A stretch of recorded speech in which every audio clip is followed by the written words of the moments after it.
Cause I don't want nobody change me now. Cause I like to be myself. If you're not agree, you can walk away. You can walk away, you can walk away. Something in my mind plays within ain't nobody perfect. Something in my mind plays within ain't nobody perfect.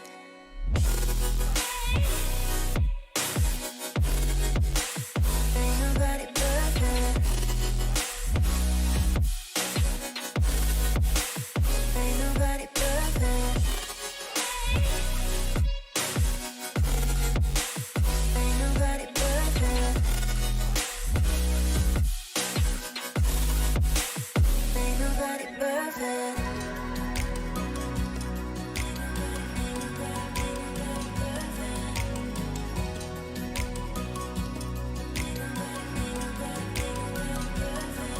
Cause I don't want nobody change me now. Cause I like to be myself. If you're not agree, you can walk away. You can walk away, you can walk away. Something in my mind plays within ain't nobody perfect. Something in my mind plays within ain't nobody perfect.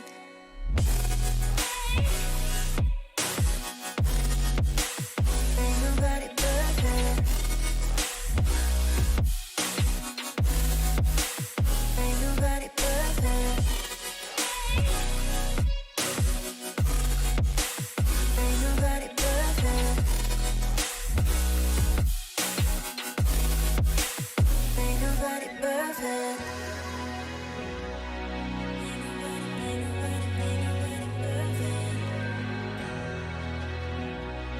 Ain't nobody perfect.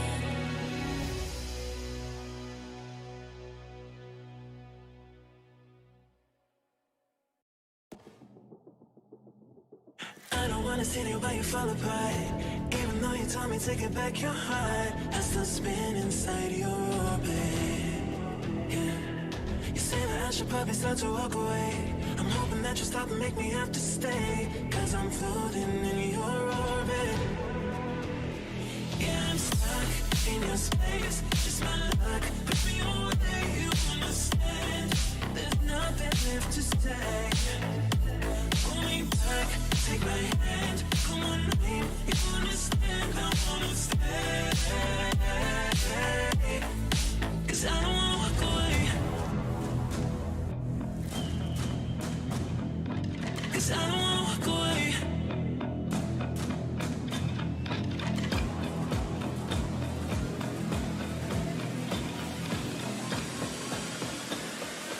Cause I don't wanna walk away.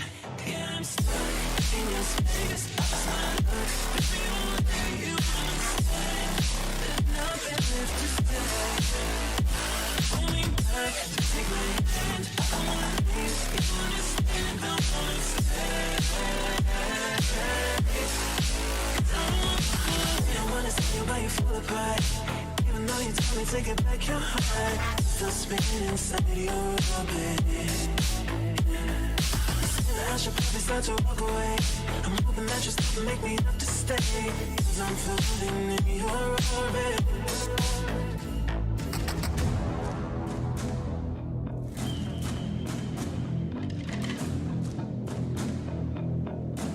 Pull me back, take my hand, call my name. You understand, I wanna stay. Cause I don't wanna walk away. Yeah, I'm stuck in your space. Just my luck, put me away. You understand? There's nothing left to say. Hold me back, take my hand. I wanna leave. You understand? I wanna stay. Cause I don't wanna walk away. Cause I don't wanna walk away.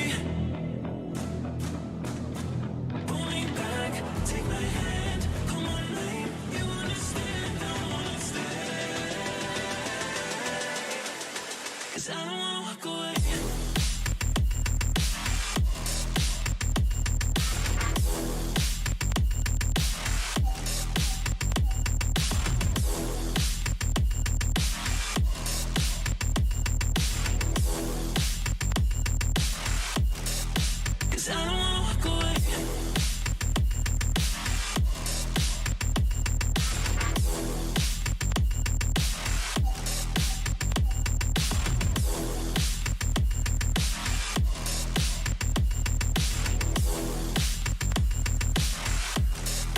'Cause I don't wanna walk away.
And hello, ladies and gentlemen. Welcome to Apollo Racing Club ACC 60 Minutes at the Hungaroring. I'm Adam, EV500 here in the commentary booth. And joining me here tonight, once again, is Moose McAdams. Moose, this is what you have told me your favorite track, the Hungaroring. It's up there. It's tied for second. I'm a Paul Ricard fan because I like long straights where I can go get up and take a drink. But Hungaroring is tied for second for me because there is a lot that can happen here. There's a lot of elevation change. There's a lot of weird low-speed corners and a couple of straights where hopefully we'll see some interesting overtakes. But we are, I don't know, I could hype this track up for hours. Well, here at Apollo Racing Club, Andrew Warden has the Triple Crown here.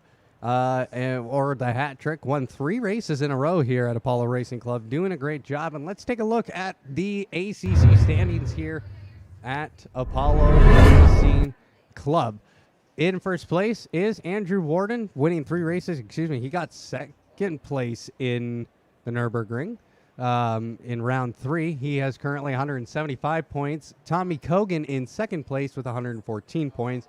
And in third, Fred Forsberg with 81 points. Wasn't here last week at Bathurst and it is not attending here tonight. Craig Bray in fourth place. This has been a very good season for Kriegs this season with 69 points. Just scoring every time he gets on the track. Alexis Moisson, last season's champion, 60 points, has gotten 2 podiums in a row here.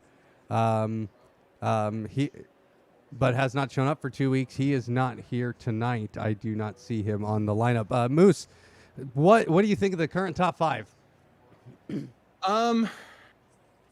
That's a great question because we've got a whole bunch of solid drivers that have kind of filled out that top 10. And really, we know we have our fast guys up there. If Alexis Moisson was showing up a little bit more often, we would definitely see him contending for top 3. But again, because of the absences, he is going to have to fight to get his way back up the roster. But I'd like to think that our top 10, especially if we were to broaden out our scope a little bit, we've got a very well-balanced top 10. We've got a couple of real fast guys up in the top 3, and the rest of them, it's really anybody's game. It is really anybody's game indeed. Tonight, we have Andrew Warden, Daniel Wright's here tonight, Tommy Kogan, Big Bark, Waffle Smacks is here. Waffle Smacks currently in the standings. Oh, where is he? There's a lot of names on there. He's currently P17, so tonight he is looking for an opportunity to capitalize. He's actually one of the few people, as you see on the standings, that's attended every single race and has collected points. So Tony Giordano is here as well. Alan Zoe. He'll be looking to capitalize on some amateur points tonight, as he is currently in second place among the amateurs. sitting there with 26 points. We haven't talked much about the amateurs, but there are a few here tonight, Moose, and the amateur standings right now. It's pretty close. Yeah, and that's kind of what we expect to see. Especially with the amateurs, they're going to be pretty close to each other in terms of pace. Whereas when you look at the pro drivers, you've got the Andrew Wardens and Nicholas Hubens when he shows up, and then you've got the contenders like Craig Bray and Mellon Pitch. We don't really see that much of a spacing in the amateur class, which is what makes it so exciting when we see those battles amongst the amateurs. 'Cause there's a lot of room for them to grow, but also their pace tends to be pretty similar. In first place among the amateurs, Todd Fox with 28 points. Is he here tonight? It looks like he is. He is the 18th driver to join here tonight. He's currently in first. He's had a pretty good season so far. Didn't score points on his first race out here, but was able to pick up 10 points and then another 18 last week. Yeah, that is exactly what's going on. And then chasing at his heels, we've got Timmy Wilkins and Alan Zoe, and both, again, making strong appearances throughout the entire season. And certainly it's looking like, just based on the practice here, at least amongst the amateurs, they've got some competitive paces as well. It's going to be interesting to see what happens. There's still some more time for more people to filter in. Currently got 18 cars out on the track getting ready for qualifying coming up here pretty soon. And I think that I'm probably going to have my eyes. Actually, I don't know that I should say I'm going to have my eyes on anybody in particular. Just of the drivers who've showed up, we've got a good spread of skill level and pace here. I think that we're looking at a potentially exciting race here. Yeah, it'll be very exciting. It's the Hungaroring, and we're about to head into our qualifying here. 20 seconds, of course. The same rules apply as always every single week here at Apollo Racing Club. The amateurs will go first for the first 10 minutes. After that 10-minute mark hits, if you're not on a hot lap, it is time to hit the pits, as it is the pro driver's turn here at Apollo Racing Club. That is the way. That way it's not congestive on track. It's allowing some space for the drivers. It's really, I remember when that rule change came in, I was actually a driver in the amateur or evaluation class, and that was kind of I was kind of thankful because we had, some nights we'll have 30 drivers. The past few weeks we've had 20, 25 drivers. Having the amateur drivers go first and the pro drivers go after that. That very smart rule done by the mods here at Apollo Racing Club. So we are headed into qualifying, and let's take a look at this beautiful track we call it Hungaroring. And Moose, take us through this track. Absolutely. So we're going to start down at the bottom at the checkered flag. We've got the pit straight. We are going to be using the longer circuit map. So we're going to just stick to the 2003 to present map here. So ignore the orange and green. Come down the front straight, and we go immediately into a heavy braking zone, into an increasing radius corner. It is especially challenging because there is next to no banking to help you there. So you are relying 100% on your mechanical grip to get you around that corner. It's all about being patient on getting on the gas. It opens up, so you don't have to be, it doesn't feel like you're sitting there waiting forever. But once it gets opened up, you can lay down on that throttle and you're going downhill into turns 3 and 4. And this one is a patience corner. It's all about managing the balance of your car. If you go too fast, again, because it's downhill, the track's going away from you. You have less grip than you're expecting as you're going around that corner. So you just got to trust the car to kind of rotate around that corner. It's mostly just coasting and maintenance throttle. And then we continue down the hill around a fast right-hand bend onto another uphill straight, into a really tricky high-speed left-hand kink. And it's tricky because it's up and over a hill, and there's really no line that really enables you to take it like you naturally want to. You have to eat the curb, and as we know in these GT3s, it's kind of hit and miss. If you hit it just right, you can fly right through there. You can carry most of your speed up the hill, but in these GT3s, it is really easy to upset the balance of that car and end up spinning it the wrong way around, which, hopefully we're not going to see anybody do today, but that is a uniquely challenging corner. Nothing really to write home about the next corner, but then we come up into the chicane at the top of the map there. and it is frequently referred to lovingly as the what chicane, because the racing line basically ignores it. It's going to be it's a challenge of judgment and knowing where the stewards are going to call those track limits, because the fast way through that chicane is to pretend it's not there. Which takes us into the downhill portion of the track.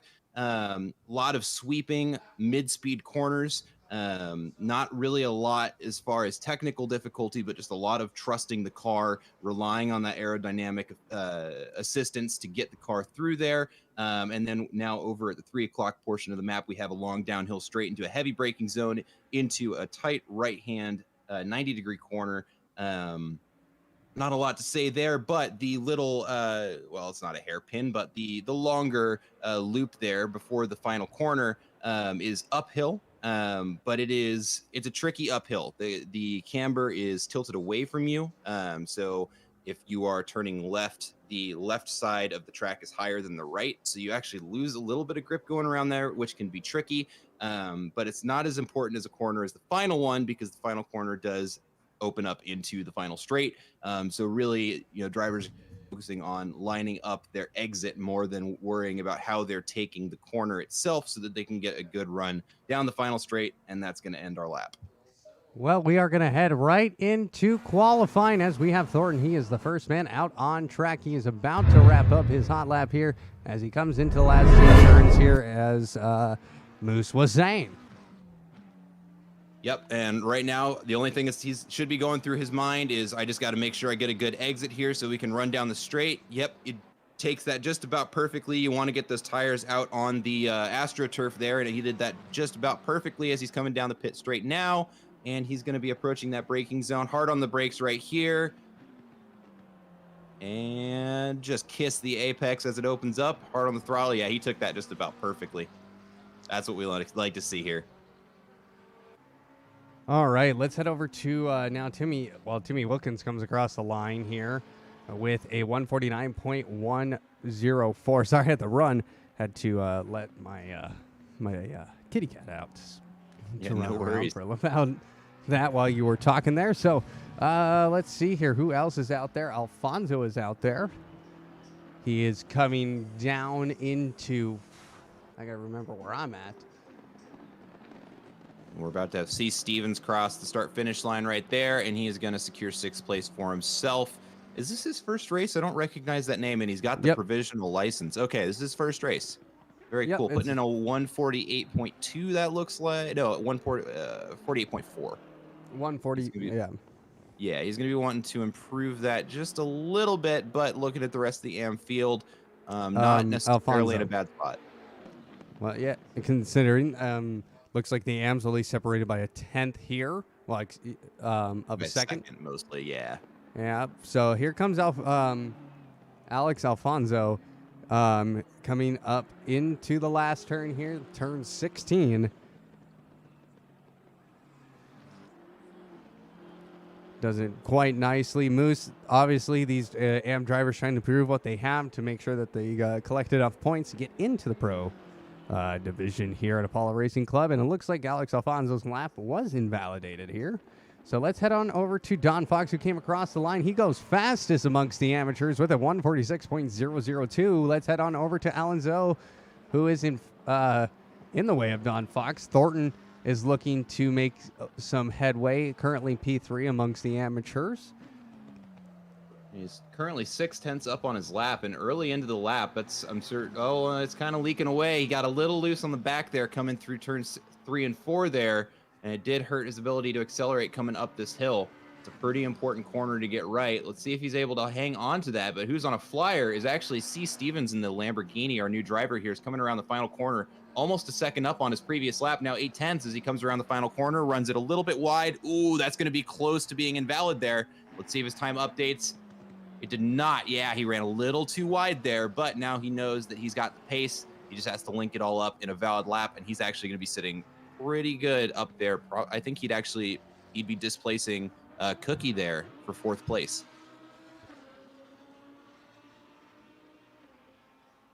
Thornton's still out there pushing right now. He is coming down the hill of the. I just switched crossed on the line over into sector 3. Yep, Okay, just switched one over. Got it. Yep, I just switched on over to Stevens. He is currently a half a second up. Doing a nice job here in that Lamborghini, the 911 Lamborghini. And I like his team name, Red. Yeah, in a green car. In a green car. That just makes sense. Sure, yeah, let's just go with that. Here he comes into the chicane. The dreaded chicane here at the Hungaroring. Does it quite nicely. Luckily here this season, it's not raining. This track in the rain is not the most fun. It's a nightmare. It is absolute nightmare. Just I did it once, don't want to do it again. And here comes it's just C Stevens coming in to turn 14, does a nice job, gets on the brakes quite nicely. He's currently 6/10 up, so now he just has to push a little bit because 6/10 puts him less under a 147, doesn't move him really up the board. But now he's 7/10 up, coming into the last turn here. Does a nice job. Can he get on the throttle here and get going here? He does. Comes across the line now, and let's see what he gets here. He gets a 147.751.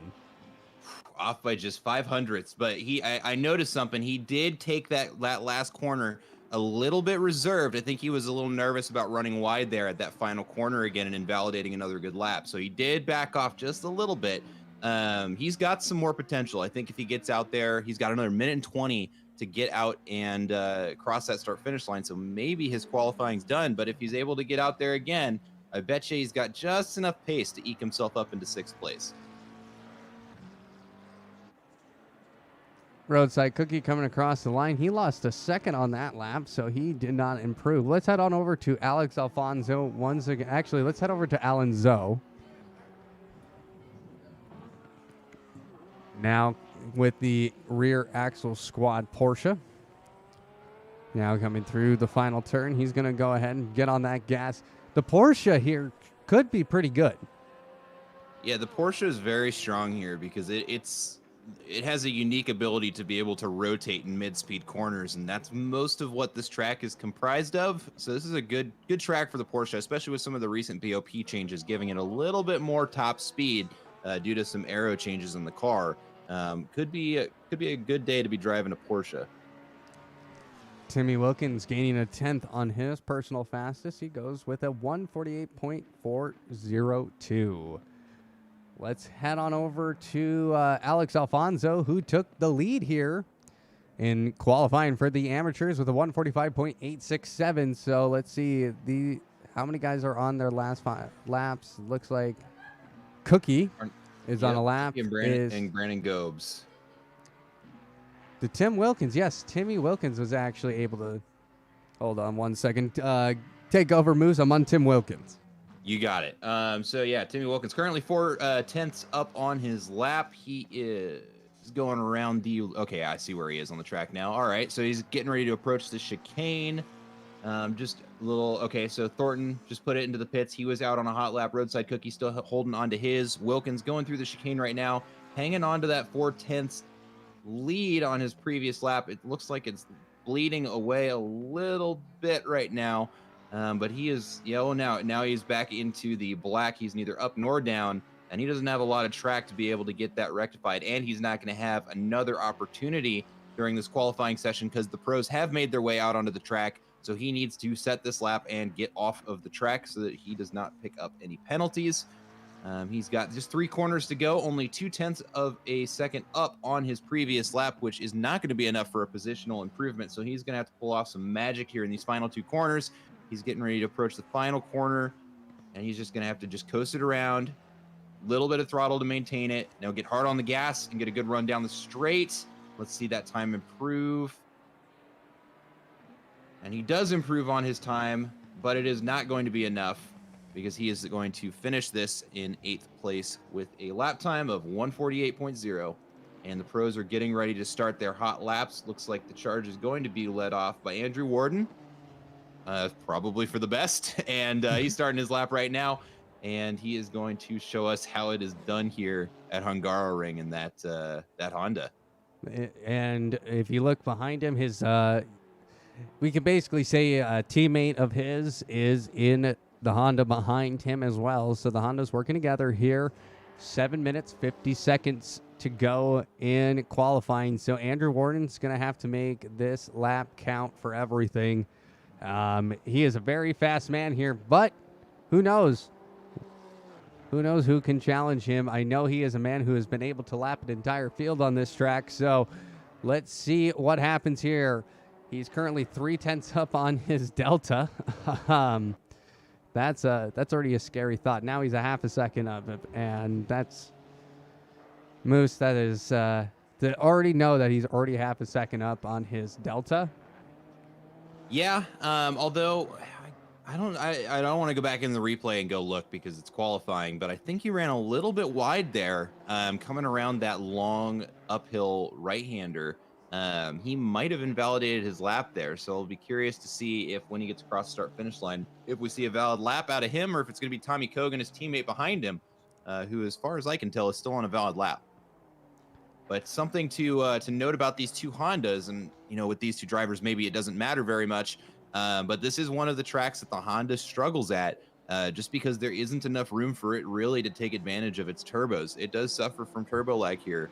So it'll be interesting to see how these drivers are able to manage that. But another thing that I just noticed is the temperature out here in Hungary today. It is 30 degrees Celsius and it is 39 on the track. So tires are going to be, basically bursting into flames out here on the track, which is going to lead to some interesting strategy decisions out of these drivers, whether or not they want to push or just maintain their tires, because it's only an hour long, but with track temperatures this high, they're going to be chewing through those tires. Andrew Warden going fastest with a 1:44.064. Tommy Kogan, now Daniel Wright going second with a 1:45.111. Tommy Kogan with a 1:45.669 going third fastest. Big Bart currently seventh fastest. Does not beat two amateurs and one evaluation in his first lap with a 1:46.581. Waffle Smacks in P8 with a 1:46.596. Tony Giordano with a 1:47.259 going 11th fastest. So the field's somewhat spreading apart here at Apollo Racing Club, but of course the man himself, Andrew Warden, looking for his fourth win here at Apollo Racing Club. One thing I want to point out, Big Bark, currently 0.7 up on his previous lap. I drive with him a lot. I know he's the same as me. He likes to just get a lap on the board and then get out and start pushing so as to not qualify at all. And it does look like that's a strategy he's going with right now. Currently 0.7 up on his lap with just 2 corners to go here in that Scuderia Ferrari. And this is a great track for the Ferrari, too. It's probably, if I were to pick any car to drive here, that's going to be that one. Got a little bit loose there coming around that corner, and he's got just one more corner to go. 0.9 up on his laps. Got to get on the throttle early. Now the Delta is going up. Oh, and it's reeling it back in. He's going to be 0.9 up. He's going to set a 1:45.6, moving himself up into 4th place. And let's see, where is he? Yeah, so he's 0.6 down on 3rd place, so he's got some work to do. But Tony Giordano comes in across the line with a 1:45.2, bumping Big Bark down into 5th place. And now Bark has a target I think that is pretty attainable, just needs to shave a half second off his lap time, and he can take 4th place back for himself there. Well, let's take a look at Waffle Smacks in the Nissan, the Yoshi Autosport Nissan GTR.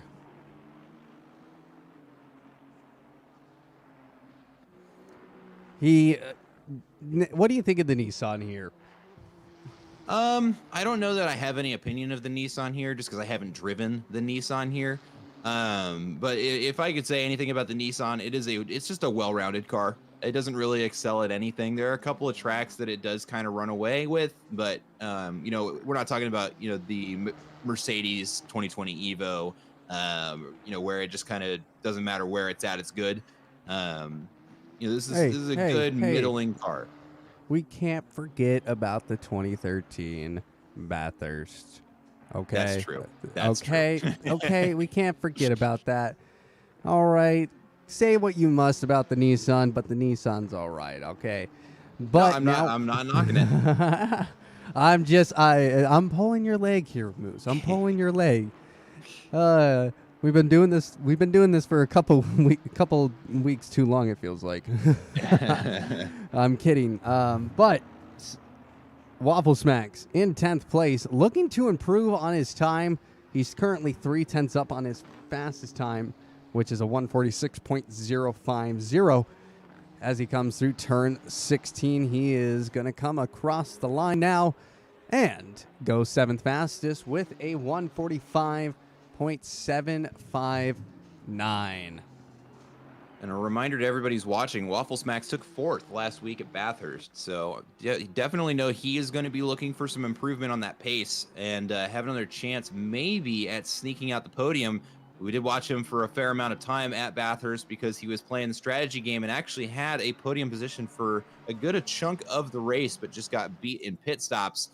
I'm sure disappointing for him, and he's going to be looking for some reconciliation here at Hungary, but he's going to have to pick up the pace if he is going to have a shot at doing that. He's got a little over half a second to be able to get himself into 4th and just about a second of improvement to be able to take Tommy Kogan off of 3rd place.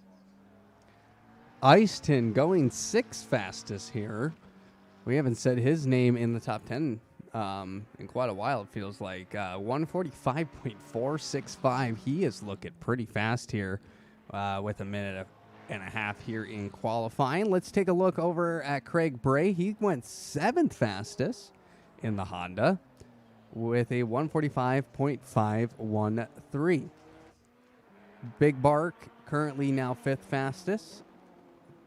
He'll be looking to try and improve just a little bit. He has to gain 0.2. He has those 0.2 as he comes out of the final turn. Can he get there in time?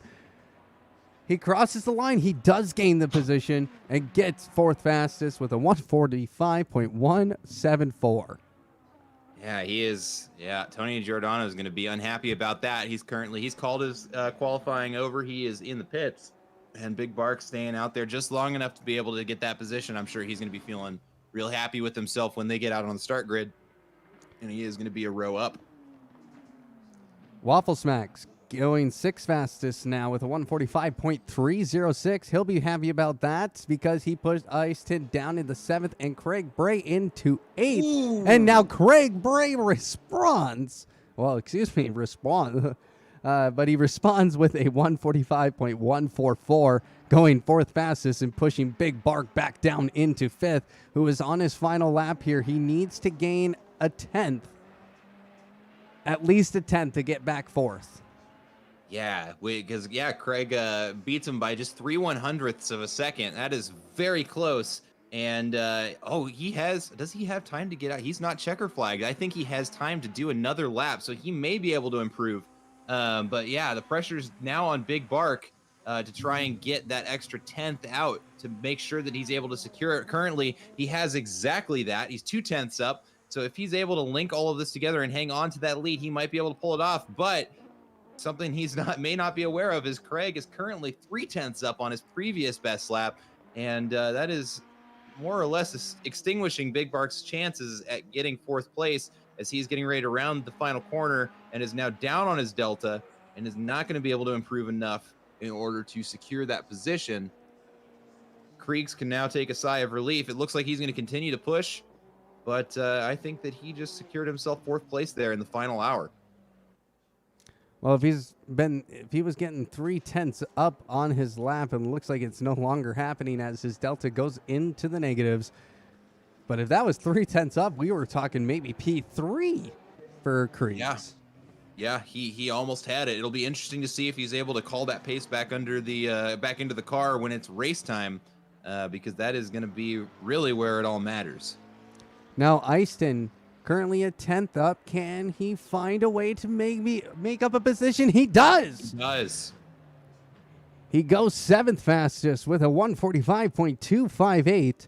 What a quality lap from him. He at least gains 1 position and snatches 1 away from Waffle Smack. So, but the man on pole and Drew Warden going for 4 race wins here at Apollo Racing Club.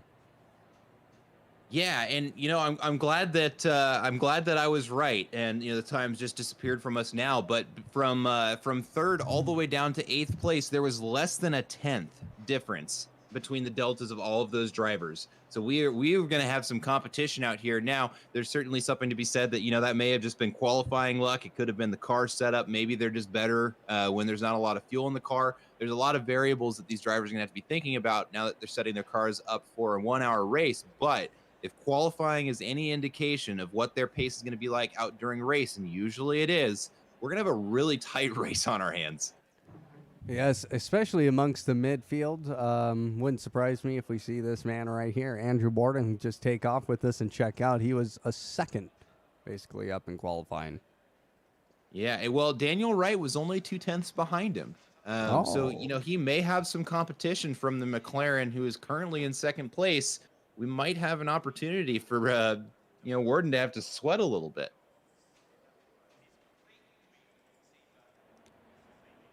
Tommy Kogan going third fastest in the Honda. That's a nice lap from him, but Kriegs almost gets him in his Honda. So we have 3 Hondas in the top 5. That's kind of a scary thought if you want to think about that. You could probably tweet that out and people would give you kind of a confused look on their face.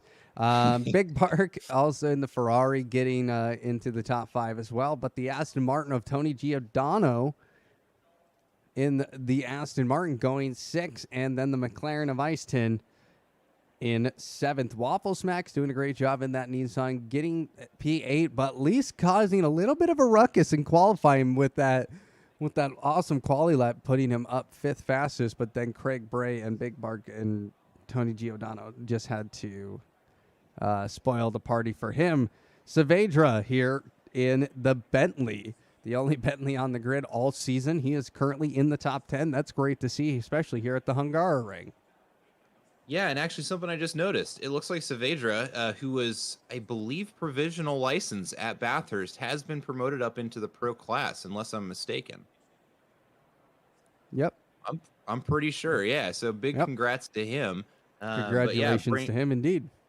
Bringing out the final 10 here, we've got Alfonso in 10th place, D. Fox in Alexis in 11th, Thornton in 12th, Dave Hassar in 13th in a Nissan, Alan Zoe in the Porsche at 14th. Our roadside cookie, McLaren in P15, Brandon Gobes in the Audi in 16th, C. Stevens, our newcomer, in the Lamborghini in 17th, and Timmy Wilkins in the McLaren, currently in 18th place. Well, it is officially time to start our pace lap and go green flag racing for 60 minutes. It's the 60 minutes at the Hungaroring. As you can see, there's quite a split here amongst the pros and the amateurs. I predicted that for sure coming into tonight. But that will be nice because now we can see what the amateurs can do amongst each other.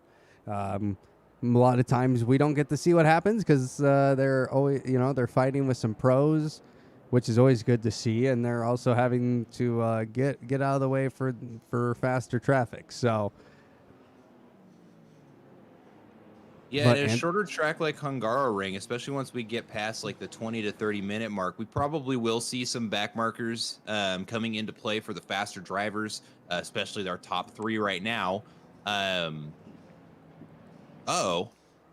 Big Bark looks like is towed back into the pits during the formation lap, and he is going to have to start, I believe, no, it's not a lap down anymore, but he's going to have to start the race from the pits, which essentially just forfeited his 5th place finish, or his 5th place qualifying position. Now he's going to have to do a first to last challenge. So maybe we were not, maybe we spoke too soon, and we might actually have a little bit of action in the rear of the pack because Big Bark is going to have to push his way all the way back up to the front after the green flag is waved.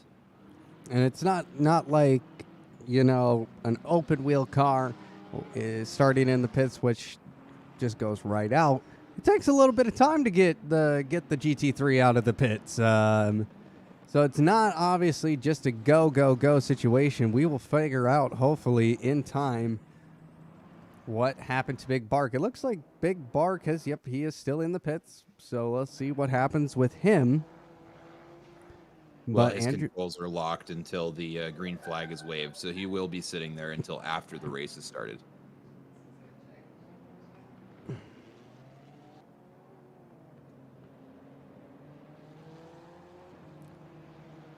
oh, okay, Daniel Wright, he's not getting, he's just taking his time a little bit here. Oh man, I got something in my mouth. My apologies. But now the grid's gonna file up, double file, and this is where hopefully we get through again a nice clean turn one. That's all we want here at Apollo Racing Club is a nice clean turn one. After that, it could be complete chaos, and we will root it on. I'm kidding. But we do enjoy to see some clean racing. The past few races, we've seen some pretty clean racing. But here we go, ladies and gentlemen. The green flag is out in the flagman's hand. I can tell you that, as Andrew Warden will lead the field here. Daniel Wright, he should catch up a little bit. If he's 2/10 off, he wants to keep up with Andrew Warden, maybe challenge him here. And here we go. Green flag flies, and green flag racing happens at the Hungaroring here at Apollo Racing Club. Now Andrew Warden, he is going to try and take off here with the lead. He takes the inside line from Daniel Wright. It looks like we're going to get a few guys bumping him in the background. Waffle Smack's now going 3 wide with 3 people from P17. Excuse me, not P17, P7. He was in between a BMW and the Lexus. And now we're going to see 2 wide. Now that's going to be Thornton trying to make a move on the BMW, but it's not going to happen this time on the outside. And he gets the line just in time. Let's head on back up to the front. It looks like some action happening with with Craig's here and Ice Tin, as everything tries and mangles itself out together. Who is that in front of Easton? That is the Bentley of Saavedra moving himself up into P6 here. Moose, what a start from everybody here.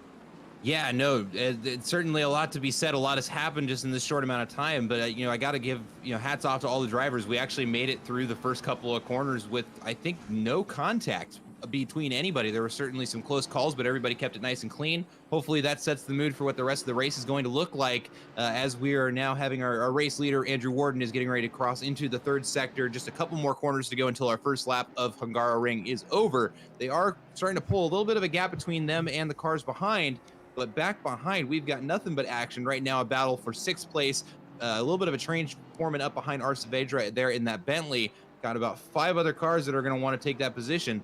And what certainly can't be ignored is the fact that Big Bark is now working his way back up through the field. I think he's currently in P16, and it just hasn't quite updated his position in the splits yet, but he is making his way up the charge. Our race leaders coming down. They finished their first lap, getting ready to take turn 1.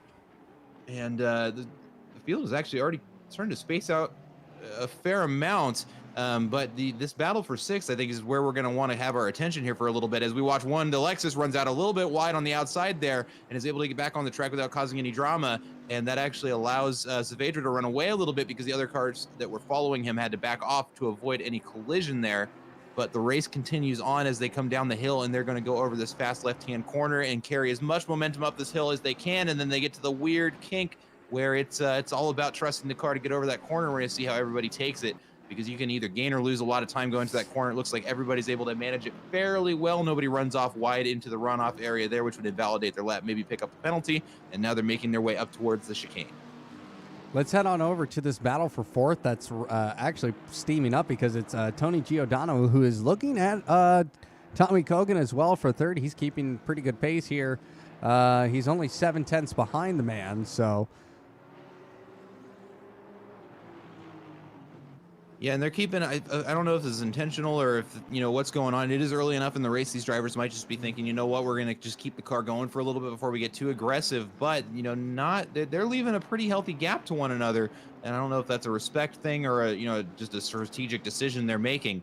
But this Aston Martin, the Aston Martin of Tony Giordano behind him, is certainly close enough to where he could push himself into striking distance if he has the pace there. And actually, it looks like Tommy Kogan runs a little bit wide there, which does allow Tony Giordano to reel him in a little bit, and they're going to have a pretty equal run coming down the straight, but that is going to cinch them up just enough to where in the braking zone of turn 1, Tony Giordano might be able to look up the inside and potentially make a move here. I don't think he's going to do it. No, he's not going to. He makes the decision to just, hang right on his bumper and take the racing line. That's going to set him up for a good chase down the hill into turns 3 and 4. And we might, I think we're going to be watching these two drivers. It looks like their pace is pretty similar. It's going to come down to who makes the mistake first. And if it's Tommy Kogan first, then Giordano makes the move. And if it's Giordano, Tommy Kogan gets to run away. Let's head back down towards further back end of the field here. It's going to be Ice Tin currently running 7th. He's trying to chase down Saavedra here in the Bentley. But that Bentley's looking pretty good here at the Hungaroring as we see more cars trying to battle it out as well. Let's take a look at our current amateur leader, Todd Fox in the Monarch Esports Lexus. He went a little bit wide and had to give up a couple positions, but is now trying to push back it from 9th place here. 55 minutes ago, he has he does have a bit of time to gain those positions back that he lost off the start. But Moose, this guy, he has been dominating the amateur, has been dominating very well these past few races. Absolutely, and I think at the end of the season, he might be looking at another potential provisional license to move himself up into pro if he continues to perform as well as he is. Like you said, he's winning most of the amateur class. Just about every race. I think that he has 1 second place finish on his. Yep. Yeah, 1 second place finish. But aside from that, he's been performing very, very well. And it looks to be the tone that he's setting here at Hungaroring, although he does have competition from the car behind, Alex Alfonso. And Thornton not very far behind that. So he's going to have to stay on top of his game for as long as he can. And actually, just in front of him, you can see the Nissan and the McLaren of Waffle Smacks and Ice Tin battling it out. And he is if he picks up his pace at all, he's going to be fighting with some pros. And not too much of a gap behind, just shy of 2 seconds here. Doesn't have to do a lot of work to reel them in over the course of the next couple of laps if he's able to pick his pace up. Another thing I just want to make sure everybody's aware of, Big Bark, currently he started from the pits, is now in position 14th. He is just chewing up the field as he makes a very aggressive close call right there next to Brandon Gobes in the Audi in front. He has not taken any prisoners, already passed 4 other cars, and it doesn't look like that is where he's going to stop. He is getting real close to that rear bumper of the Audi. I'm sure he wants to get around so he can just get on with his race, but that Audi's doing a good job of positioning himself right in the middle of the track, so that Ferrari is not necessarily able to get around. I don't know if that's the wise decision, because at the end of the day, when you've got a distinctly faster car behind you and you're trying to fight to defend, you both end up losing time. It might just be the better decision to let him pass when he's able to without losing too much time, because yep, there we go. Big Bark looking up the inside there to try and get around, and just barely held off there. The Audi is doing an incredible job of defending the position. But I got to wonder if it's the right call, because, like I said, they're both losing time. They're burning through their tires faster with Big Bark trying to get around and with the Audi trying to defend. It might just be a better decision to let him pass.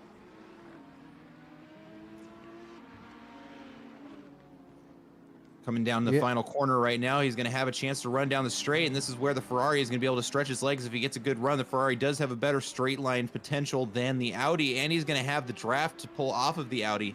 Does not look like he's reeling him in quite fast enough to make a move up the inside. Is he going to give him the look? He looks up the inside, he brakes late, and it looks like he's going to be able to make it stick, but we're going to have a switcheroo here.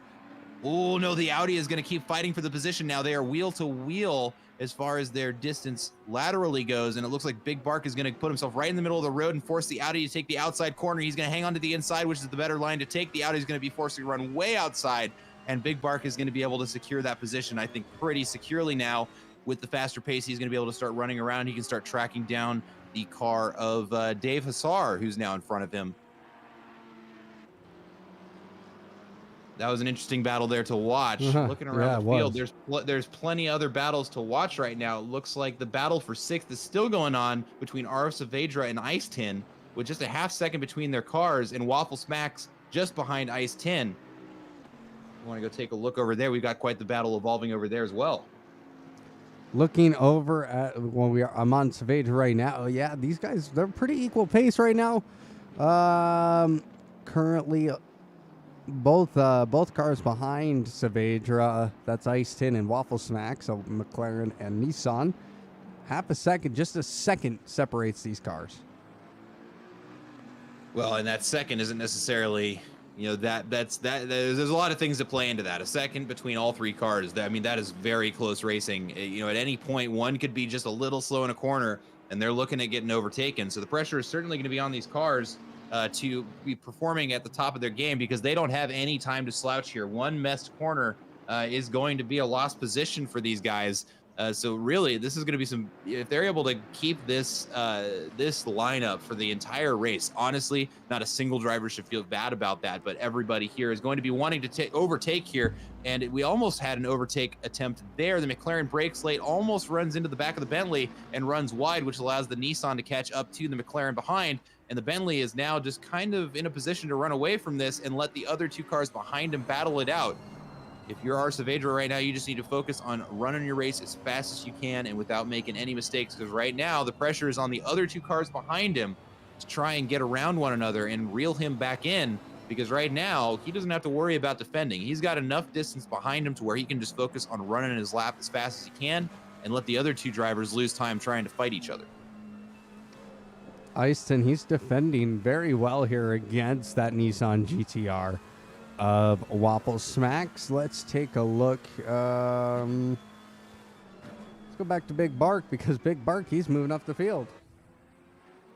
Yeah, he's now on the rear bumper of that Nissan of Dave Hassar, and he's going to be looking to take his lunch money. It looks like that Nissan's kind of struggling to get around this track, and the Ferrari behind him is not taking any prisoners on his way to reclaim his position in 5th place. 50 minutes to go here at Hungaroring, and he has already overtaken 5 other cars after starting from the pits, which is about a 20-second penalty, more or less, by the time they get back out to the track and pick up the pace. Some excellent driving out of Big Barks. Definitely not easy to do what he's doing here, and it is only going to continue to get more difficult as he starts to catch up to faster and faster drivers working his way up. It'll be interesting to see where he is able to fight his way up to, but right now the only thing he needs to be thinking about is getting around the Nissan of Dave Hassar, and that is going to be a challenge because now he's up against another pro driver, and one that we've seen can perform very well under pressure after seasons past. Watching his driving, it'll be interesting to see how the battle between these two unfold, as Big Bark is getting right on that rear bumper of the Nissan, and it's really tough to say who has the edge here. But it's certainly has to be said, these cars are very close to one another, and they're coming into probably the most difficult part of the track to try and perform an overtake, because it's a lot of medium speed corners. Big Bark looking up the outside and is just not able to do it because Dave Hassar puts his car right in the middle of the track, defending it excellently. They're going to come into the chicane. Big Bark in striking distance. He's not going to try to do a late braking move to cut him off, and that's the smart thing to do. That would have been a collision there if he tried it. Good decision there out of both drivers, but Dave Hassar is just doing an astounding job of, oh no! And then Big Bark looks up the inside and tags the inside corner of Dave Hassar, and the car is now sideways. And every car that he has been fighting for the last 15 minutes to get around, he is now going to have to go and pass again, and he is going to call the race there. That is his race over. Be very interesting to see what happened to him. Now let's take a look at Thornton in P11. He's trying to get into the top 10 here tonight against Alfonso. Currently 2 tenths back on him. Oh, we need to mention something real quick. It looks like Easton and Waffle Smacks have actually switched places. Oh yeah, sure enough. That does look like that is exactly what has happened. I wonder how that shook out. But we'll see if they're able to answer that with another positional change there. But watching, let's see, yeah, you've got it over on Alex Alfonso. Take a look at the battle that's going on there. He's got Thornton, yep, just a half second behind him. And Thornton, we've seen, can perform extraordinarily well. I don't know if it was this season or the last. It would have been last season at Suzuka. We saw him perform extraordinarily well. From the amateur class, took 4th position, if I remember correctly. So this is a driver that can absolutely put the pedal down and make things happen. You just got to focus up and finish the race consistently. And right now he has got Alex Alfonso in front of him in the BMW that is trying to prevent him from doing so, because that is going to be the difference between top 10 or not between these two drivers.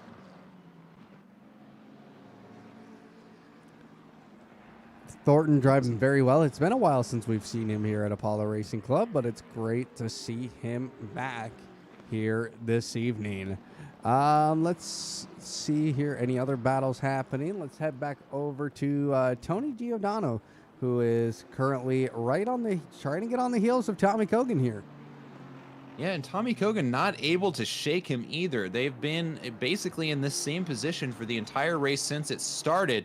Well, Giordano running a little bit wide there. Might be a track limits warning for him. He's going to need to be a little bit more careful in the future there. With 45 minutes left, certainly don't want to have to serve any drive-throughs here, but he is going to he's still trying to track down Tommy Cogan.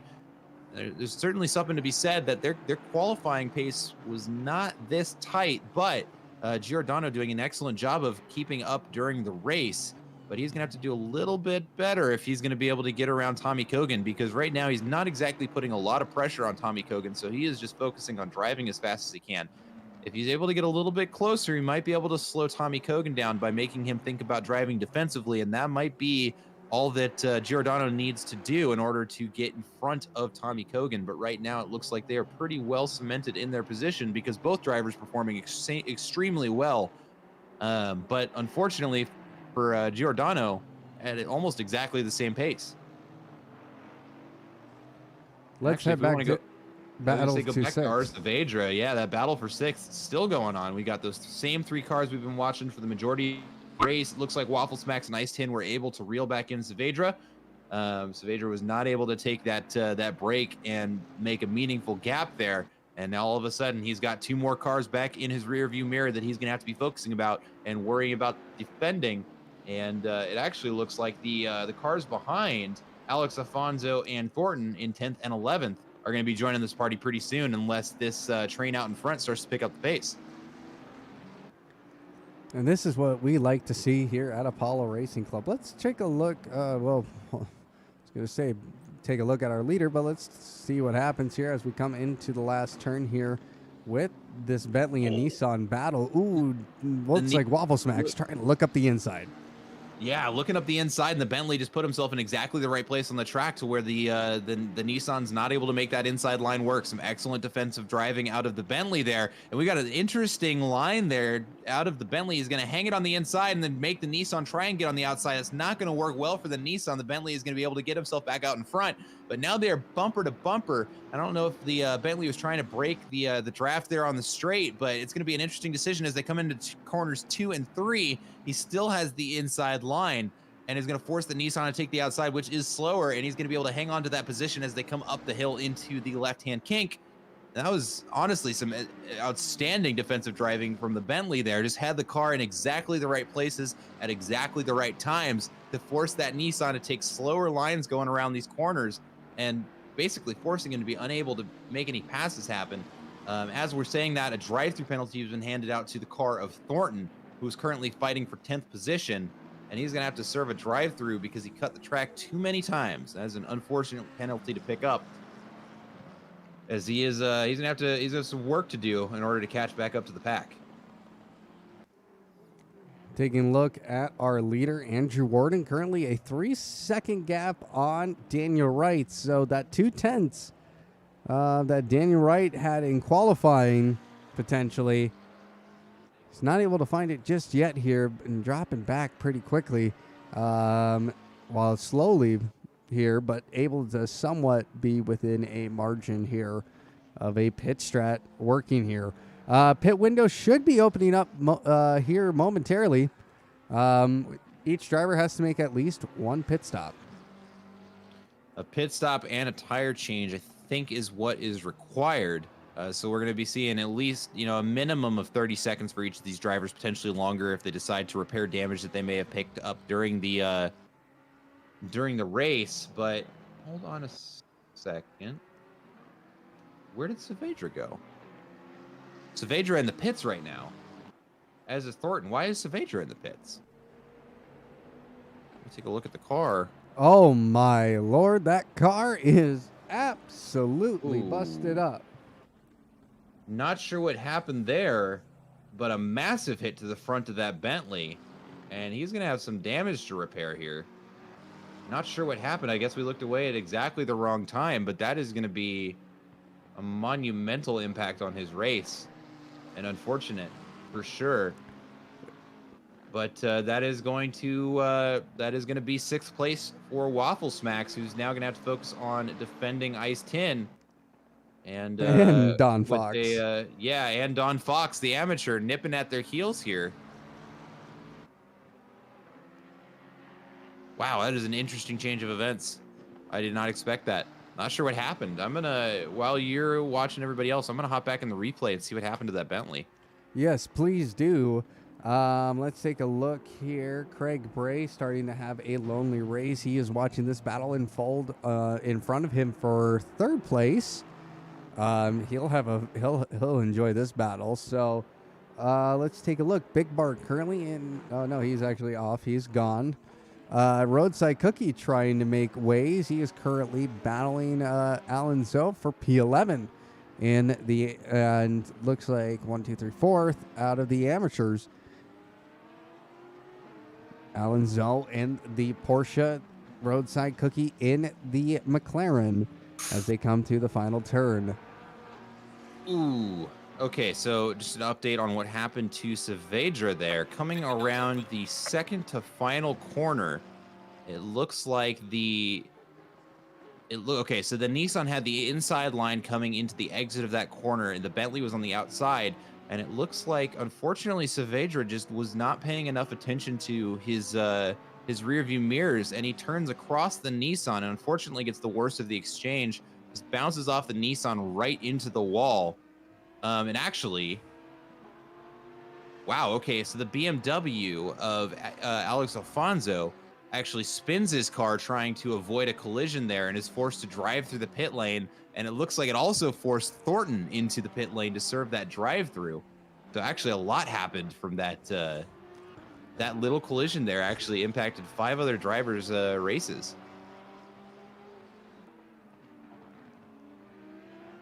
Well done. Yeah, a lot happened there. But pit window is open now. Unfortunately, that collision couldn't have come at a worse time, just seconds before that pit window opened up. Reminder for everybody, they do have a mandatory pit stop that all drivers must serve before the end of the race, and it also has to happen during this pit window. The drivers will have 20 minutes to make that happen, and penalties will be accrued at the end of the race if they are unable to serve a pit during this window. P8 currently just absolutely popping off here. This is where pit strategy could come into play for these drivers. We're seeing the Ice Tin. He's trying just to do a good job here of just defending Don Fox in 8th place. And then looks like Waffle Smacks has kind of took off here a little bit away from Ice Tin. Just a little bit, and actually, Chad is right. The battle for 3rd place is actually getting very interesting because Giordano did get around Tommy Kogan, and now we've got 3rd place Aston Martin, 4th place Honda, and Tommy Kogan is going to have to fight to get that back. But we also have the battle for 6th place going, or for 7th place going on between Ice Tin and Don Fox. That's going to get really exciting here. I'm not sure which one is going to be the more exciting to watch. Tony Giordano right now is currently, he's 3/10 ahead of Tommy Kogan, which can really mean nothing. It takes a mistake of this Aston Martin, and who knows what could happen after that. And it does look like that is all it took for the Honda or the Aston Martin to get around, because Tommy Kogan's lap right now currently 2.3 seconds down on his previous best lap. And that's all the difference it takes for a car to get around. And now he's no longer in 3rd place and is going to have to fight in order to make that position back up.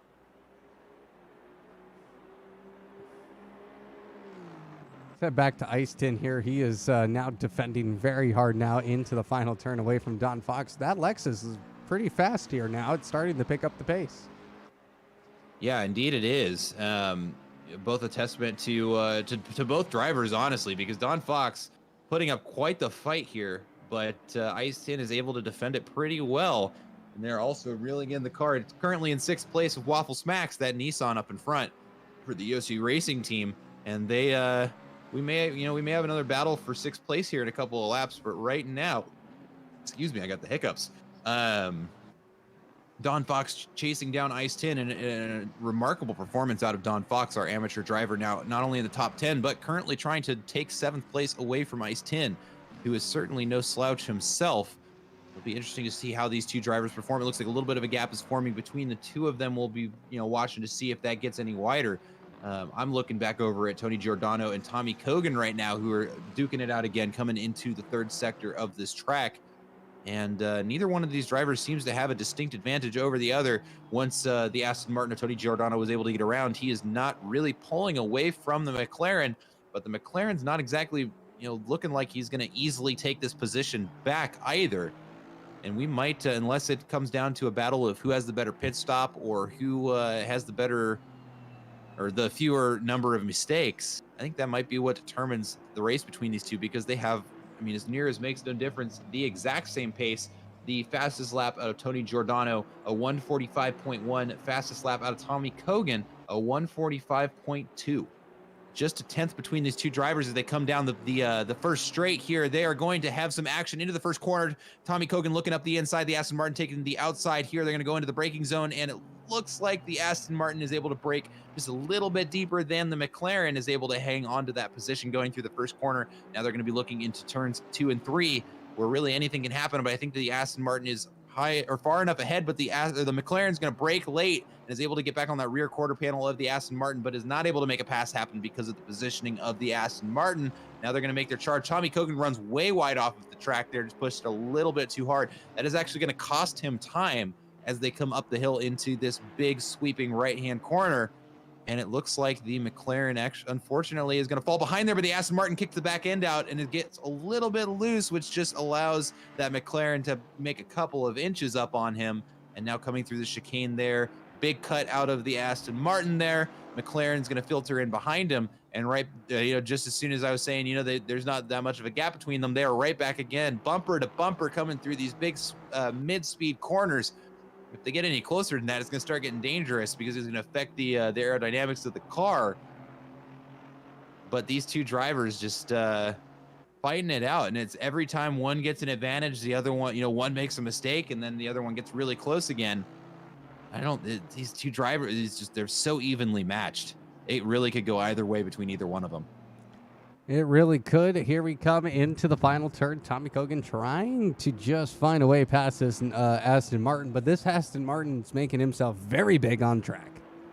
And now I hate to break away from this fight, but I want to go back to this fight with Easton and Don Fox. It looks like Don Fox has had a little bit of trouble here, and he is going to pit.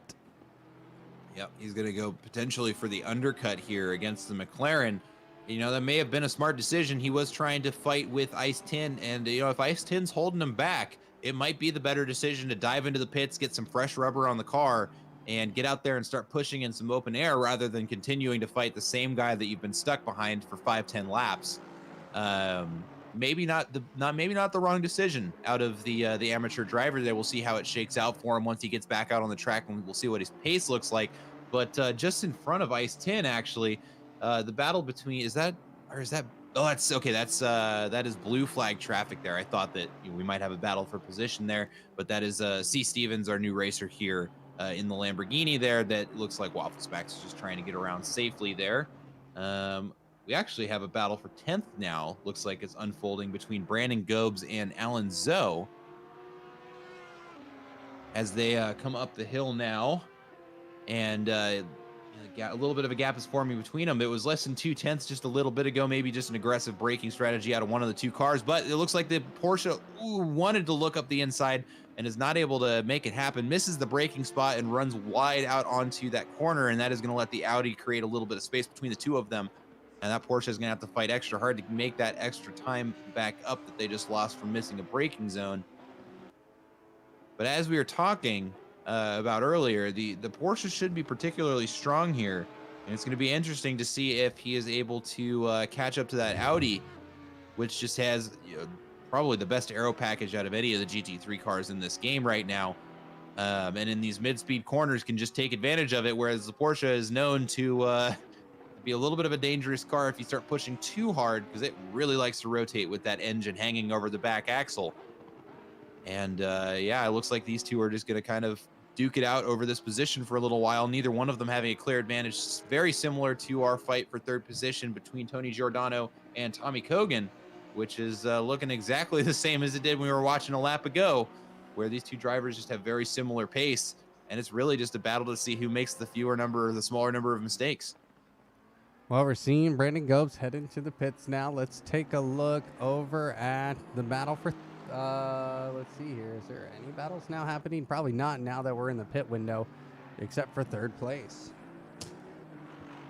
It looks like Tommy Kogan, he's getting a bit of a run here as they come through the fast corner, these faster corners, heading into, what is that, turn 11? No. Where are we? Where are we? They're approaching turn 11 right now, getting ready to start sector 3.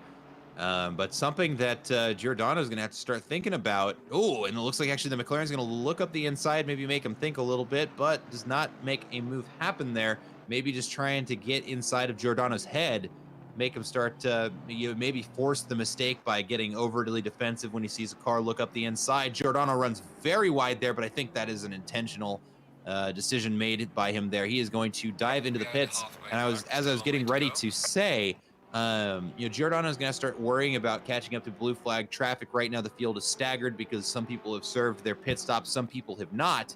And Giordano deciding to go into the pits rather than have to deal with slower traffic might be the decision that makes a difference between him taking third place, or hanging on to third place rather, or potentially losing it to Tommy Kogan. Now Tommy Kogan's going to have to get his pit stop in. We'll see where they filter back out once they're finished with their pit stops. But looking around the field right now, let's see. We have a battle for, it looks like 8th place. Well, and just as you say that, actually, Alex Afonso is going to run into the pits to serve his mandatory pit stop, and Alan Zoe is going to be able to run away here. It does look like he's got clean air. At this point, if he's got the tire life to do it, Alan needs to just stay out on the track as long as he can. If he's got the pace to do so. Looks like our second place car, who was second place of Daniel Wright, just left the pits and is going to be behind him shortly. Tommy Kogan trying to get past Brandon Gobes, who is lap traffic, but Brandon Gobes just trying to escape just trying to get the pace down here because he might have to pull off basically an overcut on Alan Zoe to stay in front. Yeah, and that's unfortunate, but that is how it shakes out sometimes. Pit strategy, even in a 1 hour race, can be the difference between a position or not making it back up. And so we'll see how that shakes out for him. Tommy Kogan able to get around that traffic relatively painlessly. Is he going to go into the pits this lap? It looks like he might. Nope, he's going to stay back out and keep on pushing. And of our race leaders, actually, none of them have decided to take a pit right now. Craig Bray in third position has not served, and he is currently stuck behind some slower traffic here. He's going to have to make his way around those if he's going to make a meaningful change by deciding to not pit for this long. Most of the field has served their pits. Looks like actually Saavedra has retired, so we can ignore the fact that they've not served their pit stop yet. They're just sitting in the pits right now. Aside from that, it looks like our current top 5 right now, and take that with a grain of salt because they haven't served a pit stop, are the only ones that have not served their pits. So once they do, we'll have a better idea of what the field is looking like. But yeah, this is now kind of that weird middle phase where until we've seen everybody serve their pits, we're not really 100% certain where everybody's going to filter out. And this is when we say, let's turn on the autopilot and see what happens here. Timmy Wilkins in currently P16. Just avoiding the Lexus there of Don Fox. Currently, Don Fox in P10.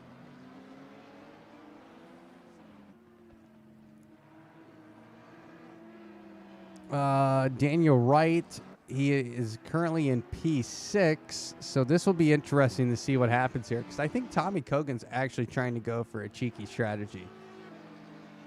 I think he is, and I think he has to when he's, the difference between, having first and not is Andrew Warden being in first. So he's got to try something. He is a crazy fast driver, but he's up against an alien here, so he's gonna have to pull off some magic with pit strategies if he's able to make something happen there. To answer the a couple of questions that I got tossed out in chat here, just a rip. Yeah, they keep locking up the brakes because the temperature out on the track. It's 30 degrees out, or 38 degrees on the track. So they're having to compete with some pretty reduced grip out of the tires. So yeah, locking up the brakes is going to be exceptionally easy because of that. And Prime, when does Warden get put into a GT4 car? I don't know that it would make a difference if we're being completely honest here. And make sure Apollo Racing Club has announced we will have the 4 hours of Imola in the GT4 class. So if you would like to sign up, head on over to apolloracing.club, join our Discord, or head over to Grid Finder and find out more information. So, Moose, being a GT4 man, are you excited at the fact that we're going to get a GT4 endurance race here at Apollo Racing Club? Absolutely, I am. One of my first, not endurance races, but actually endurance series that I participated in was when Imola was dropped, and it was the season opener. And it is far and away my favorite combination. Imola is not my favorite track, but put me in a GT4 on that track, and I don't think there's anywhere else I could have more fun. So I'm certainly looking forward to that. I hope everybody signs up for it because it is a uniquely challenging track on its own, but put yourself in a slower car with less downforce and brakes that work even less, and it very exciting racing. And that will be on September 11th.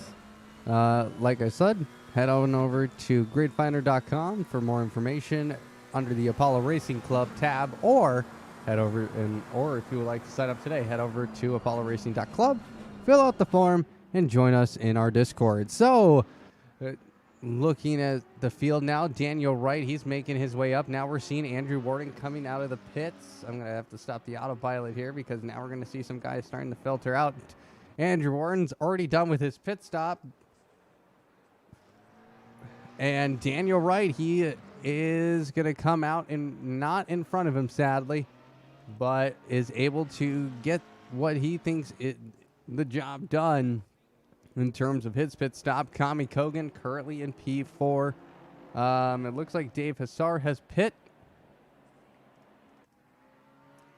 And he is going to be in the pit for a little while watching Tommy Kogan take some positions back, or Tommy Kogan and Daniel Wright actually are going to take that position back from Dave Hassar, who just pit late. Still not moving there, so we'll see where he filters back out of the track, but it looks like we're actually getting to the part of the race now where we're going to be looking at hopefully some close battles for position here. Otherwise, we might be looking at our starting lineup. But that said, 23 minutes left here at Hungaroring in Hungary. There's still a lot of time for anything to happen here. Well, we need to point out the fact that Tony Giordano actually is now 8 seconds behind Tommy Kogan. So something had to have happened and go wrong for Tony. Yeah, it could have been a bad pit stop. It could have just been getting stuck behind blue flag traffic for too long. But yeah, Giordano is going to have some work to do in order to catch the car. Tommy Kogan right now, he is 2 turns behind. I think that gap is just shy. Let's see, 2.4 seconds is what it. No. I'm looking at the wrong one. Sorry, it's closer to 8 seconds between these 2 cars. So yeah, Tommy Kogan looking pretty good right now. Tony Giordano has some work to do, and as we saw, if he's able to catch up to him, those two will be duking it out until the end of the race. So right now, Tommy Kogan needs to be focusing on doing nothing other than driving as fast as he can, because he doesn't have anybody in front of him and he doesn't have anybody to defend against. Just get out there and start driving, Tommy. And Giordano, I'm sure you know what you need to do. You got clean air in front of you until you catch the next guy for position. Get out there and push. But unfortunately for Giordano, he does have Craig Bray right behind him. And if Kriegs keeps pushing like he is doing, Tommy's gonna have to, or Tony's gonna have to start focusing on defense rather than pushing up to try and make up another position. Might have to change his strategy on focusing on not losing a position. If Kriegs keeps pushing like he has, who's put on a very strong performance here at Hungaroring today. A battle for position has opened up now. We have Brandon Gobes and Roadside Cookie battling for position. So, yeah, I'm clicking over right now. Yep, sure enough. Yep, I see it. Yep, it's for 11th. Brandon Gobes trying to keep up here. Thornton's in the background as well. He's going to try and catch up here, but who knows what could happen with this. We'll keep an eye on that as it is forming. Any other battles starting to form up again? I don't know, but actually something, if I might interject here, something particularly exciting about the battle between Roadside Cookie and Brandon Gobes right now. They are currently tied in the points for the championship. So not only is this a battle for position in the race, this actually will determine where it shakes out between these two drivers in the championship at large. This is actually a very important battle for both of these drivers right now. Well, this is going to get interesting indeed. Something we need to point out, Ice Tin has gotten by Waffle Smacks. And I got to wonder if that has to do something with the pit stops.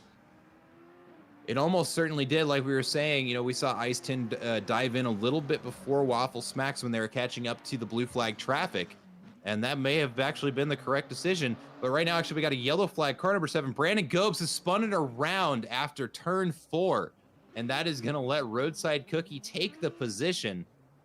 And that is going to be, that is an unfortunate turn of events for Brandon Gobes. Now has a lot of work to do to try and catch up to Roadside Cookie. 20 minutes left in the race. The pit window has closed. All the drivers who are still participating in the race have served their pit stops, so no penalties are going to be coming from that. But Brandon Gobes now has a lot of work to do if he's going to catch up to Roadside Cookie, who is now, way far down the track. That is going to be a very tough position for Brandon Gobes to be in, and I'm sure he's aware of that. Looking at the battle for 9th now, this is between Waffle Smacks and Dave Hassar in the two Yoshi Auto Sports Nissan GTRs as they come down the start-finish straight here into turn 1. Only 3/10 separating these cars, and Waffle Smacks is going to have to defend again. Yeah, it really didn't take long, did it? But we are looking at teammates here. It is going to be, let's see, Dave Hassar and Waffle Smacks, both on the same Yoshi Auto Sports team. So hopefully they don't, hopefully we don't see a little Ferrari action here and they take each other out. So, gentlemen, keep it clean. Your teammates at the end of the day here. And this is when the response is it's what is it? It's only teammates on the livery, but rivals on track. Exactly, yeah. But who knows what can happen? You can see Dave Hassar has his lights on, so that might be an intimidating factor. Got to get into the mind of his livery teammate here at Apollo Racing Club. Having the lights on adds 5 horsepower. Smart move. Smart move. Wow. I have never heard someone actually say that. Okay. Okay. Okay, buddy. It's all right. This is going to be a close battle. I think Dave Hassar, his car is actually pretty beat up. If you look on the side of that Nissan, it's a little scraped up. But nothing is stopping him. A little bit of rubbing his racing here. But these GT3 cars are a little bit more fragile than the GT4 compatriots, so they're going to have to be pretty careful. We don't want to pick up too much damage or it will start affecting how these cars are able to get around the track. But yeah, it definitely looks like Dave Hassar is the one who's getting held back here. He's going to be wanting to get around his teammate because it'll, if they stay like this for too long, and it actually is the case that he's slowing up Hassar, it's going to hurt them both in the points for the team championship here. I'm sure they're going to be yelling at each other on the radio if it's too big of a problem here. But these two teammates duking it out right now, and neither one of them seems to have a clear advantage, actually. I'm looking over in the Discord. They are in the same voice chat together with a few other people as well. So this is going to get interesting to see what happens here. Dave Hassar, he's trying his best just to stay on the back end of the other Nissan in Apollo Racing Club here tonight. And he's gaining time too at the same time. He's currently 3/10 up on his Delta. Now 4/10. So he has now found the pace. All he needs to do is hang on to it. I mean, it certainly would not be a bad finish for both cars. I mean, positions 8 and 9, that's going to earn them some points. And as a team, that's that's good. But look, they're right on top of each other. Dave Hassar looking on the outside there, trying to get around his teammate, but just does not have the legs to make it happen. Waffle Smacks is holding him off pretty well here. I'm not sure if he's intentionally driving defensively against his own teammate here, but that is what he's doing. And it's working because it is holding off Dave Hassar, who is just not able to get around the other Nissan.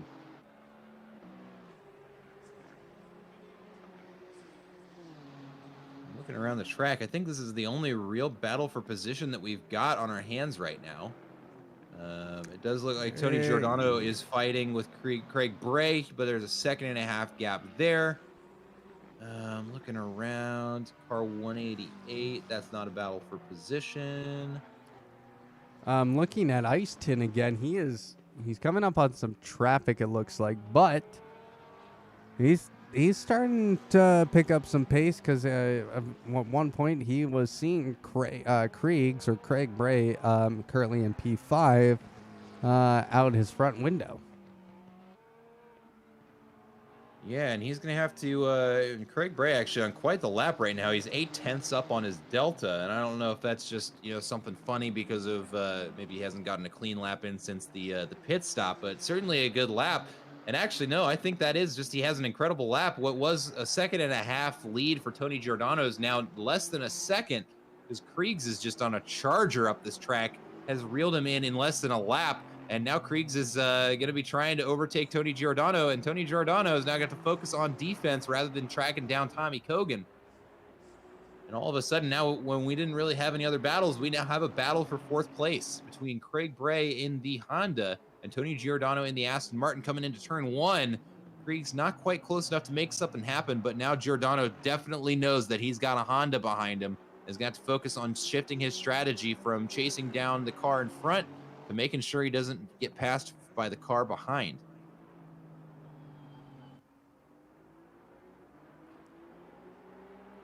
This is going to get tight. So we have 2 battles happening, one for P8, one for P4. All right, who would have guessed that?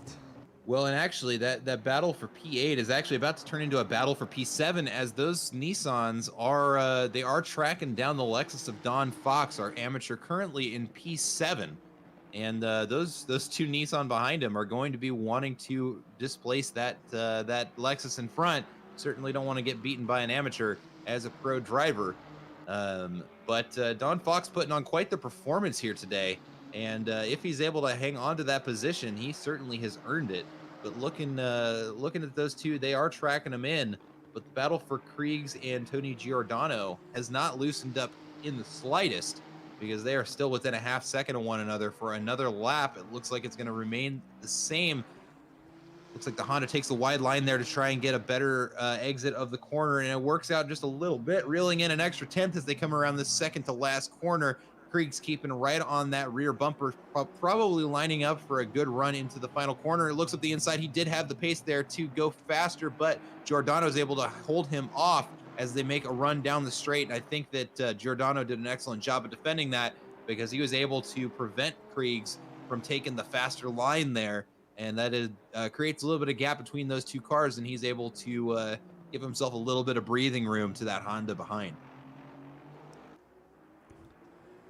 Well, that Aston Martin's got to pick up the pace here. He's currently 11 seconds down on Tommy Kogan after basically passing him. Yeah, although something I want to point out, that gap is getting smaller depending on when you look at the gap during, where they are positionally on the track. They might actually, both Kriegs and Tony Giordano might actually be reeling in Tommy Kogan. So I'll be keeping an eye on that split here as they go around the track. But according to the sector timers, 11.3 is where that gap is at. We'll be watching to see if that gets any smaller. But looks like Don Fox is doing a pretty good job of keeping those Nissan behind him, because he has kept that gap pretty consistent. I don't know if that's a result of the two teammates behind him slowing each other down, trying to fight over each other, or if Don just simply has the pace here to keep them behind him. Certainly impressive performance out of him with 11.5 minutes left here in Hungary. Not a whole lot of time left for anybody to make any big moves, so those Nissan are going to need to make something happen here soon, or hope for a mistake out of the Lexus, who's been putting on quite the drive today. And Tony Giordano, Kriegs doesn't have a whole lot of time to try and get around him. These drivers are putting in lap times of 1:45 on average across the board. So we're looking at maybe another 8 or 9 laps here at Hungaroring. Not a lot of time for these drivers to try and make any changes for position. So the pressure is certainly going to be on everybody here to try and make something happen. Looking back at the battle for 7th place between Don Fox and Waffle Smacks and Dave Hassar, really, I think that Waffle Smacks and Dave Hassar are not helping themselves here. They're getting right on each other's bumper and they're fighting, which is great to see amongst teammates, but ultimately it is allowing Don Fox to run away from them. And what I'm sure is an exciting race between these two teammates is actually hurting them a little bit, because they gotta get around that Lexus, and they're not helping each other at all. Don Fox is thinking, oh man, keep fighting. Please keep fighting. But Waffle Smacks, he has, it seems just even the past couple of races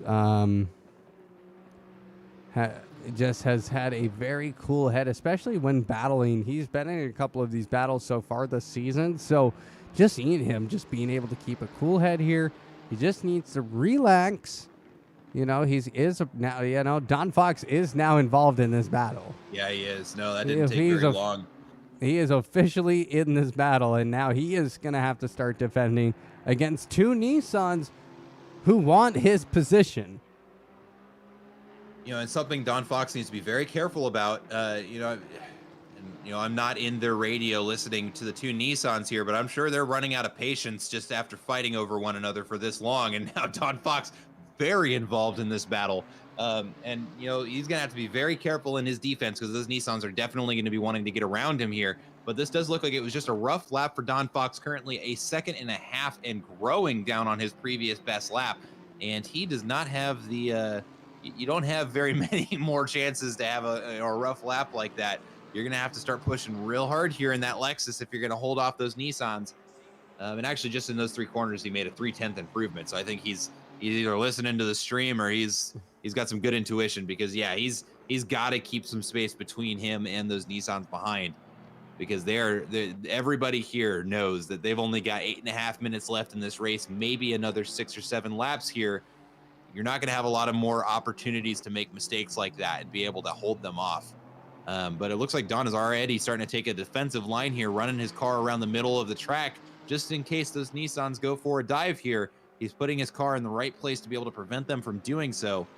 That is going to mean a slower line for Don Fox, but it is going to make it nearly impossible for those Nissan behind him to be able to make a pass happen. And I think that might just be the strategy for Don Fox here to wrap up this race. I don't think he's going to be able to catch up to Ice Tin, who's quite a bit farther ahead up on the track.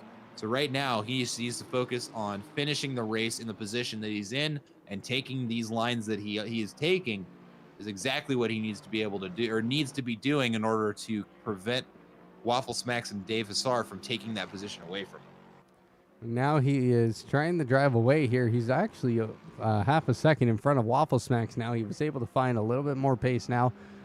Craig Bray still battling Tony Giordano here in 4th place. So 7 minutes to go here at Apollo Racing Club before the white flag comes out. And Andrew Warden will take his 4th victory this season, presumably, as it stands. So, but Don Fox, he's finding the pace a little bit here. He's already a second away from Waffle Smacks. Yeah, and it looks like they've just kind of taken turns who had the bad lap last lap, or the previous lap. We had Don Fox just over a second slower on his Delta, and this time it was Waffle Smacks that was over a second slower. Ooh, and we see a missed braking zone from Dave Hassar, almost runs into the rear of his teammate of Waffle Smacks there. They're able to avoid the collision. I'm sure the radio saved them there, but that's going to be a costly mistake for these two trying to track down that Lexus. Because as we saw last lap, a slow lap out of Waffle Smacks with how close these two drivers are also means a slow lap for Dave Hassar. So they really need to focus up with just 6.5 minutes left in this race. If they're going to get around this Lexus, it looks like the Lexus has a rough couple of corners there, despite those two Nissan fighting over each other, and they are able to reel each other back in. And now we have another battle for sixth. These cars are all within a second of each other again, and they're going to have to really focus up. Oh, if they get really close going through that chicane. I'm not sure if, what's going on there, but the Lexus took that especially slow, but the Nissan are not able to make a pass happen as now they go through the second sector of this track. A lot of sweeping mid-speed corners. Not really any good spots for overtakes to happen, but certainly good opportunities for these cars to cinch up the difference between each other. Don Fox having a slow lap now, looking at just a second down on his Delta, and that is why we're seeing these Nissan reel him in. He's going to have to get his act together and focus on driving fast like he has been this entire race if he's going to keep those Nissan where they are, firmly planted behind him where he wants them.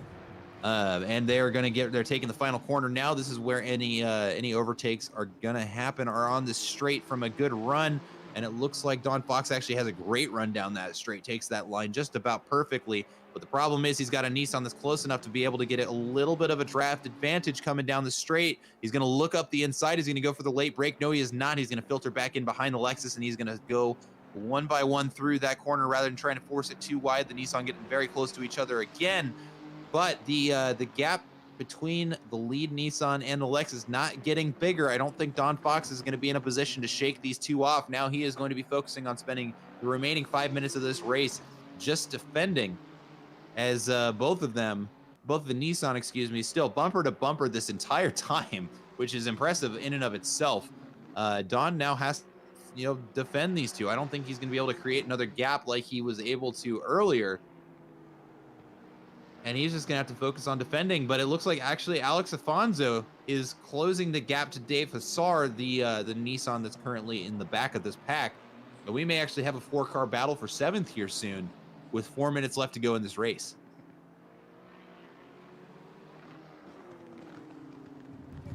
Dave Hassar still hurting, really trying to do something here to his teammate here. They're both, like Moose said earlier, has said, they're both on the same radio. 3 minutes to go, under 4 minutes to go, actually. Let's head back. I hate to pull away from this battle, but let's head back to Craig Bray right now, trying to catch up to Tony Giordano. Currently just a half a second separating these two cars. Craig's in the Honda NXX, and Tony Giordano in the Aston Martin. This battle has been kind of interesting. I've been kind of keep monitoring it throughout the evening, but Tony was at one point almost P3 in this race. He was on the back bumper of Tommy Kogan, but because Tommy Kogan did a great job and was able to just do basically a cheeky pit strategy and just overcut at that point and made it successful. And now we are in the situation we are now. Andrew Warden in first place, followed by Daniel Wright and Tommy Kogan. That's your top three. That's how it looks like it will remain for the race. Savaja currently still in the pits. Brandon Gobes still in the pits as well. Their nights are over, according to the chat.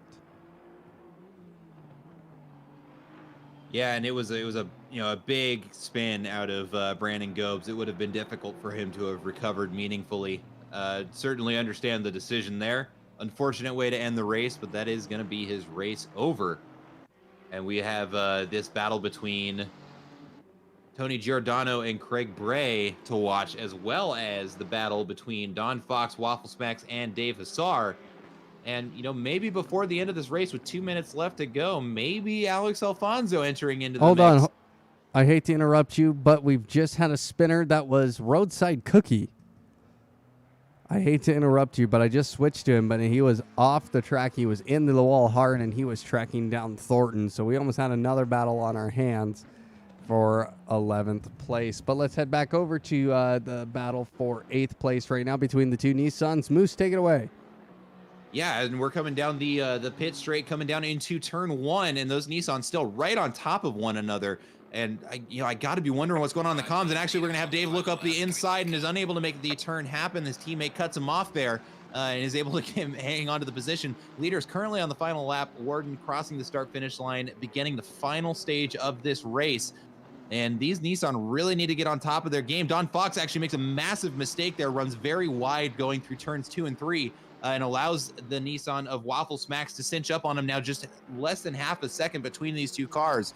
The spacing between the Nissans is increased, but I think that's going to allow Waffle Smacks to focus on trying to get around the Lexus of Don Fox. Now they know that they have less than a lap to work with. They're going to have to start getting aggressive here, both on defense and offense here.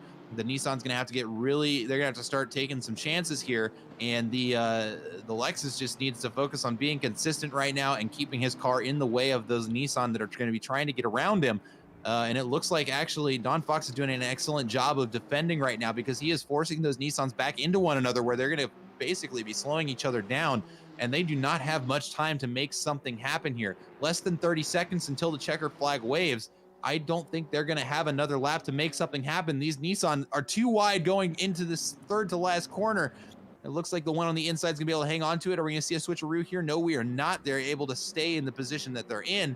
Don Fox right now staying far enough ahead to stay out of it. But again, those Nissan almost breaking into one another. Alex Alfonso has caught up to them, but it looks like it's going to be too late to make any difference in position.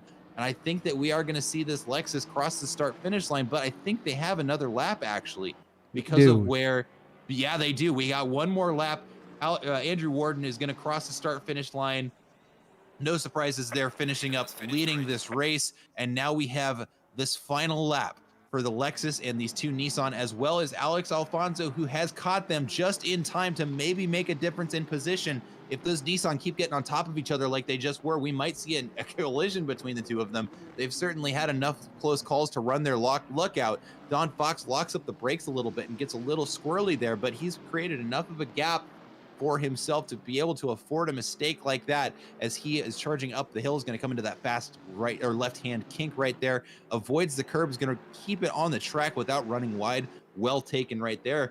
I think he's going to be able to hang on to his position, but what's going to be really exciting right now is Dave Hassar is now focusing on defending Alex Alfonso in the BMW. Oh no. And we have an accident between Tony Giordano and Craig Bray. Craig Bray being sportsmanlike and allowing Tony Giordano to keep his position. Those two, I was looking at the map real quick, and I just saw them getting really, really close as they come across the line now. And third and fourth, let's head back over to the battle here for P8. I think it's a battle for P8. I think that Don Fox has it with just 3 corners left here at Hungaroring in this race. And we've got two Nissan that have been fighting over each other for the better part of 10 laps now, and a BMW that is going to want to try and make a move here. Not a lot of time to do it. And you got to wonder, with just these 2 turns left, is anything going to happen? I don't think that it's going to. The Nissan are going to filter in behind each other. Looks like the BMW has accepted his fate, as well as these 4 cars filter through nice and safe through the final corner, avoiding any drama. They're going to cross the start finish line, and after almost 20 minutes, no change in position, an excellent drive out of all 4 of those cars. And Waffle Smacks is going to celebrate by totaling the Nissan GTR. Oh my Lord, that was very, very superb driving by everybody tonight, including like that battle there towards the end. Just amazing to watch. Some great clips out of that, and that's gonna do it. That is the race here tonight. Let's take a look at the timing table one more time. Maybe if it will allow me to pull it up. No, it will not. So, but so we had Andrew Warden in first place, Daniel Wright in second, Tommy Kogan in third, Tony Giordano in fourth, Craig Bray in 5th. Again, hats off to Kriegs for the sportsman. Left hand in the position back up after that collision at the end of the race. Ice Tin in 6th. Don Fox in 7th. Waffle Smacks in 8th. Dave Assar in 9th. Alex Alfonso in 10th. Roadside Cookie in 11th. Thornton in 12th. C. Stevens in 13th. Alan Zoe in 14th. Timmy Wilkins in 15th. And Brandon Gobes in 16th. That's going to be everybody who finished the race. And I honestly got to say, I think our driver of the day, if we're going to start doing that, is going to be Don Fox, the amateur, finishing in 7th place, holding off 2 pro drivers for almost a half hour. An absolute monster drive out of Don Fox, in my opinion. That was an absolute monster drive. I agree with you. Well, folks, that was an interesting hour of racing here at Apollo Racing Club once again. And, of course, Andrew Warden taking his 4th win of the season. So that will definitely shake up some standings. Next week, where do we head to next week? I just clicked away from it. Hold on one second. It is going to be at Barcelona in Spain. Barcelona in Spain. So make sure to hit that follow button and the note and the bell to know when we go live here at Apollo Racing Club. Well, Moose, final thoughts. You know, just another exciting race. I'm glad to see, even though we had a little bit lighter attendance, the paces between all of these cars was tight enough that we had exciting racing to watch the entire time. Hats off to all of the drivers. Saw some great driving out of everybody. And we'll be looking forward to seeing you all at Barcelona next week. Well, that will do it for us tonight, folks. Moose, as always, thank you for joining me here in the commentary booth, and for you at home, the viewer at home watching here tonight. Well, for everybody here at Apollo Racing Club, we thank you for watching, and we hope to see you